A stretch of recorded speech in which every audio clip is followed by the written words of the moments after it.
Ok, ci troviamo all'Antico Mercato anche quest'anno perché abbiamo presentato Mestiere d'Arte, seconda edizione. Come mai Mestiere d'Arte?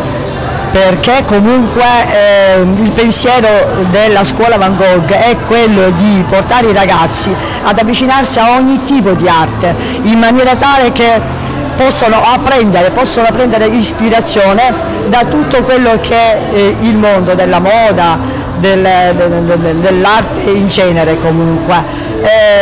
Quindi ogni anno abbiamo questa manifestazione dove i ragazzi fanno backstage in piazza, dove devono dimostrare quello che loro sanno fare ai genitori e anche chiaramente a tutti i loro amici e parenti che vogliono intervenire.